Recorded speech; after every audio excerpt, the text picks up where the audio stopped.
எல்லாருக்கும் வணக்கம். என் பேரு பிரீத்தி. நேயர்கள் அனைவரும் எனக்கு 400 வியூஸ்க்கு மேல கொடுத்ததுக்கு ரொம்ப நன்றிங்க. ராமகிருஷ்ண அம்மாவிடம் வெளியிட்ட புத்தகங்களை நான் புக் சம்மரைஸ் பண்றேன். இன்னைக்கு நாம பார்க்க போற புத்தகம் கதை மலர்ன்ற புத்தகம். இதுல சூர்தாஸோடைய கதையை நான் இப்ப சொல்ல போறேன். சூர்தாஸ் ஒரு கிருஷ்ண பக்தர், குருடர். இருந்தாலும் அவர் நிறைய பக்தி பாடல்களை பாடியிருக்கார், நிறைய போயம்ஸ் எழுதியிருக்கார். அவர் ஒரு வாட்டி புனித பயணம் மேற்கொள்றார். மேற்கொண்ட போது ஒரு கிணத்துல விழுந்துடுறார். கிணத்துல விழும்போது, கிருஷ்ணா, நான் இப்படி குருடன் ஆச்சு, இப்படி கிணத்துல விழுந்துட்டேனே, என்ன நீ தான் காப்பாத்தணும் அப்படின்னு கிருஷ்ணர் மேல பாரத்தை போட்டுட்டு கிருஷ்ண நாமத்தை ஜபம் பண்ணிட்டு இருக்கார். ஆழ்ந்த பக்தியில இருக்கார். கிருஷ்ண நாமத்தை ஜபம் பண்ணிட்டே இருக்கும்போது கிருஷ்ணரும் காப்பாத்துறார். கிணத்துல இருந்து வெளியில வந்துடுறார். அப்போ அங்க ராதையும் கிருஷ்ணரும் பேசிட்டு இருக்கா. அது சூர்தாஸ் காதுல விழருது. இப்படி நீங்க 2 பேரும் பேசுறது என் காதால கேட்க முடியாது, ஆனா என்னால உங்க 2 பேரும் கண்ணால பார்க்க முடியலையே அப்படின்னு வருந்துறார். வருத்தத்தை கிருஷ்ணரும் புரிஞ்சுக்கிறார். புரிஞ்சுட்டு அப்போ கிருஷ்ணர் ராதா சூர்தாஸ் பின்னால போகாத, சூர்தாஸ் உன் காலை புடிச்சுருவார்னு கிருஷ்ணர் சொல்றார் ராதை கிட்ட. ராதா நான் போகத்தான் போவேன்னு சூர்தாஸ் பின்னால போய் சூர்தாஸ தீண்டுறான். தீண்டின உடனே சூர்தாஸ் காலை புடிச்சுன்றார், ராதை காலை. அப்ப சலங்கை அவர் கையில கிடைச்சிடுறது.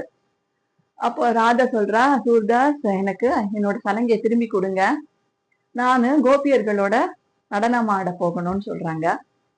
சூர்தாஸும், இது சலங்கை உங்களுது தானான்னு நான் உறுதிப்படுத்தணும், அதுக்கு எனக்கு கண் பார்வை வேணும் அப்படின்னு கேட்கிறார். உடனே ராதையும் கிருஷ்ணரும் அவருக்கு அருள் புரிஞ்சு அவருக்கு கண் பார்வையை கொடுத்துடுறாங்க. கண் பார்வை கிடைச்ச அப்புறமா உங்க ராதையும் கிருஷ்ணரும் சொல்றாங்க, உங்களுக்கு என்ன வரம் வேணுமோ கேளுங்க அப்படின்னு சொல்றாங்க. சொன்ன உடனே சூர்தாஸ் என்ன சொல்றாருன்னா, ராதா கிருஷ்ணா, நான் நிறைய பக்தி பாடல்களை பாடியிருக்கேன், உங்களை பத்தி நிறைய போயம்ஸ் எல்லாம் எழுதியிருக்கேன், கவிதைகள்லாம் எழுதியிருக்கேன்.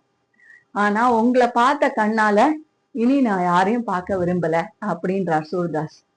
உடனே சூர்தாஸோட கண் திரும்பி அவர் குருடன் ஆயிடுறார். ராத கண்ல நீர் துளும்பியது.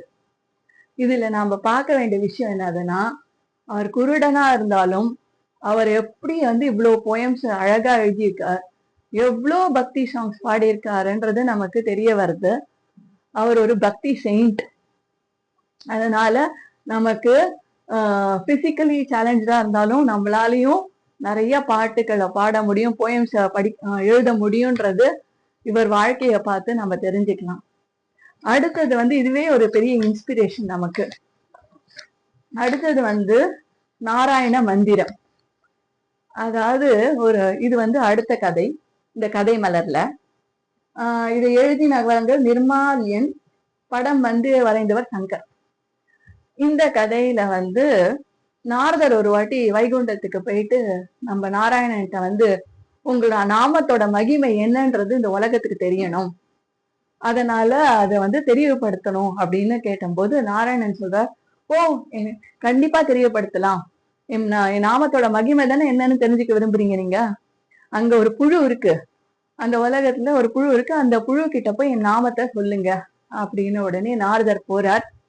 புழு கிட்ட போயிட்டு நாராயணா நாராயணான்னு சொல்றார். சொன்ன உடனே புழு இறந்து போயிடுறது. அதுக்கப்புறமா அவருக்கு நாராயணன் கிட்ட போயிட்டு, ஸ்ரீமன் நாராயணா, உன் நாமத்தோட மகிமை என்னன்னு இந்த உலகத்துக்கு தெரியப்படுத்தணும்னு நினைச்சேன், நான் புழு கிட்ட போய் சொன்னேன், அது மடிஞ்சு போச்சு அப்படின்ற.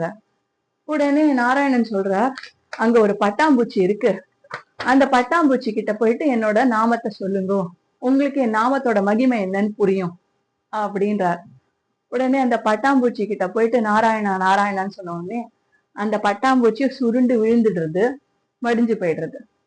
அதுக்கப்புறமா ஒரு மான் கிட்ட போயிட்டு அவர் போய் சொல்றாரு, நாரதர் போயிட்டு நாராயணா நாராயணான்னு சொல்றார். நாராயணா நாராயணன்னு சொல்ல மாத்தத்திலேயே அந்த மானோட உயிரும் பிரிஞ்சு போயிடுறது. அதுக்கப்புறம் அவருக்கு ஒரே வருத்தமா போயிடுறது. போயிட்டு வைகுண்டத்துல போயிட்டு ஸ்ரீமன் நாராயணன்ட்ட சொல்றார், உங்க நாமத்தோட மகிமையை இந்த உலகத்துக்கு எடுத்து சொல்லணும்னு பார்த்தேன்.